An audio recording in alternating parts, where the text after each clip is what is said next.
we're in the midst of a national tragedy in Florida and have to talk about preventing cuts instead of doing more to prevent future tragedies from occurring. To think Florida or any other community that needs to have this kind of help to handle this trauma and others that might have occurred and won't have it, horrible, very bad. Good evening and welcome to Metro Focus. I'm Rafael P. Roman. Senator Schumer showing displeasure over the president's planned cuts for school safety and mental health programs. Trump's budget would slash $425 million devoted to the programs, and Senator Schumer has vowed to fight the proposal. There's a lot going on in state and local politics as well, and it's going to be a very busy week on all fronts. First, here in the metro area, Mayor de Blasio went on the offensive against the Justice Department, who sent him a letter accusing him of not following immigration law. The mayor had harsh words for the Justice Department, saying that it was, quote, guilty of a racist attack. The mayor also hit back by maintaining that the city is following immigration laws, in this just the latest confrontation with the feds. In its defense, the Justice Department said that it believes New York, Chicago, New Orleans, and Philadelphia are out of compliance with the federal law governing communications with immigration authorities, a violation that would make those cities ineligible for federal grants. The details of the feud ahead. And from Manhattan to Albany, where the Joseph Percoco pay-for-play trial continues. The case against the former top aide to Governor Cuomo has Ed Cox, the head of the state Republican Party, saying, quote, this is going to be the end of Andrew Cuomo's governorship. Cuomo has been evasive about the issue since the trial began. But we start in Washington, where today the nation's governors, less New York's Andrew Cuomo, join New York Senior Senator Chuck Schumer to eradicate the scourge of gun violence and school shootings sweeping the nation. We're in a time when we need to do more, not less, to ensure our schools have the resources, programming, and federal dollars to address everything, from safety and the mental health of students to support for teachers and administrators. Metro Focus host Jenna Flanagan is standing by with Ben Max, the executive editor of Gotham Gazette, to discuss the details of these three stories making headlines across the metropolitan area. Jenna? Thanks, Raph. So, Ben, first I want to welcome you to the show. And first, I want to start with Senator Schumer, who, of course, is in D.C. with several governors, and they're looking to address the issue of gun violence. Now, of course, with everything that's happened in Parkland, Florida, this seems to be at a precipice for the country. But from what you can tell, is there really a point where we could change the direction? Well, I think there's a couple of things at play here. One is you do hear Republicans seeming a little bit more open to reforms around gun safety, gun control, including the president, which makes you think there might be some momentum around federal reform. I think there's a lot of questions about whether that will actually happen, or if maybe they'll pick a little low-hanging fruit like banning bump stocks, which probably won't have a huge impact on the overall debate or reality. And then there's the state-by-state approach, which you hear governors like Governor Cuomo here in New York or Governor Rick Scott in Florida talking about reforms on state levels, and that's where you may wind up seeing the most action. Well, speaking of the state-by-state approach, though, isn't there something else for the governors to be arguing? I understand that there's legislation in Washington that would allow, that would force states to recognize all conceal and carry licenses. So say if you have one from a state like Alabama, in a state like Connecticut, where they ban such things, they have to now recognize it. This is something that's causing a lot of alarm in New York City, especially, and in other big cities where there are much stricter rules on concealed carry of guns.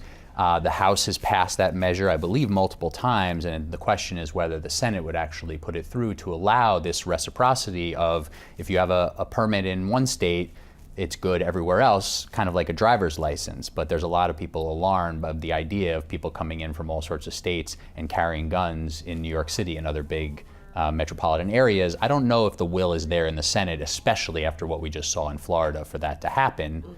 Though, as you know, some people say the more people with guns on them, perhaps the more that can fight back in an attack incident, although obviously that rationale has been questioned many times. That rationale definitely has been questioned. But there's also one other issue that we've heard, even in the intro, Senator Schumer speaking about, and that is the cutting of funding to mental health services. There's specifically a large amount that was made available for kids dealing with the aftermath of something like a shooting, and I believe the senator even referenced the Newtown shooting and how those kids had access to mental health services. Can the government walk the line and yet stand on both sides of the line, I guess I should say? Yeah, I think this is going to be a big question coming out of this incident in Florida, is whether these cuts in funding have any real future. You might see the president walk that back. We don't really know where that's heading because budget season in D.C. extends on, and we sometimes get these continuing resolutions where you don't fully see a new budget deal. So we're not completely clear what will happen on that, but that's another one of these things that may be this type of low-hanging fruit where the president and Republicans in Congress might say, well, we're restoring those proposed cuts, so now we'll have these services, so we're doing something on guns and related issues, and then not really doing anything new. The dance of DC is always fascinating. But moving a little bit closer to home here in New York City, there's issues with the federal government between the mayor, and not just the mayor of New York City, but the mayor of several other big cities that have large immigrant populations.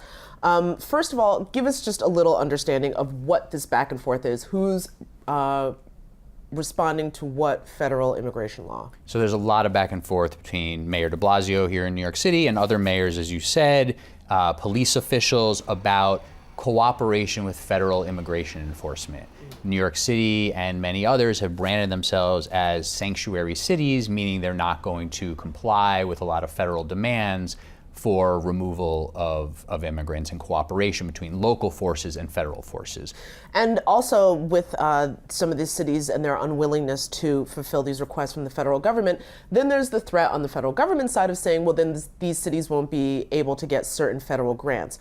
What kind of grants are we talking about? What's at stake for the cities? Well, I think there's two phases here. One is certainly things that relate much more directly to security, and that's where you have this strange argument, and the NYPD in particular has really pushed back against this, saying, are you really going to strip counterterrorism funding from New York City because we're not complying with these detainer requests for people that they want to see rounded up and put into deportation proceedings? So you immediately have some of those Homeland Security type grants and policing grants.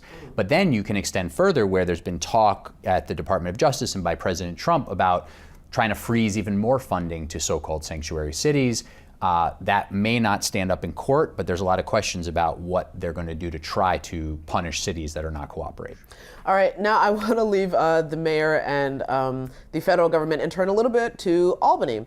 We have this trial playing out with one of the governor's top aides, Joe Prococo. First, a very quick rehash for anybody who has heard the name Prococo, but they're not quite sure what's going on. Sure, Joe Prococo was the top aide to Governor Cuomo for quite a while. He also ran both of Governor Cuomo's successful gubernatorial campaigns and has been called like a brother to Governor Cuomo and like a son to former Governor Mario Cuomo. They're very, very tight. And Joe Prococo, among others, are on trial for corruption. Okay, of course, the pay-to-play that is unfortunately very well known to be common in Albany. So is there a chance that this could tarnish the governor's chances at re-election or perhaps something bigger? It really depends how much people are paying attention. And I don't know that we have great indication. I don't think we really have any public polling about people's awareness of this trial. There's going to be a second trial that involves the governor's economic development programs that's starting a little bit after the Prococo trial wraps up. So we're going to have these back-to-back trials, constant news coverage. Some of it will likely seep into the public discussion, but also it depends if charges are brought. It depends if there's a conviction. So we have to wait and see a little bit. There's no question, though, that what we've seen at the Prococo trial does not look good for Governor Cuomo. That is clear. But does anything that's gone on at the Prococo trial touch the governor, or is this stuff that just happened around him? Well, it doesn't touch him, as directly and precisely because there's no charges that have been brought against him. Yeah. But some of the things that have come out during the trial paint a troubling picture about what the governor oversaw, which includes things like Joe Prococo using his government office right down the hall from Governor Cuomo's office while Prococo was off the government payroll and running the governor's re-election campaign. That's just one example of several of things that have come out during this trial that do not look good for the way Governor Cuomo was running things. All right, well, we will definitely have to stay tuned on all three fronts. Ben Max, thank you so much for joining us on the program and giving us some better understanding of what's going on. My pleasure.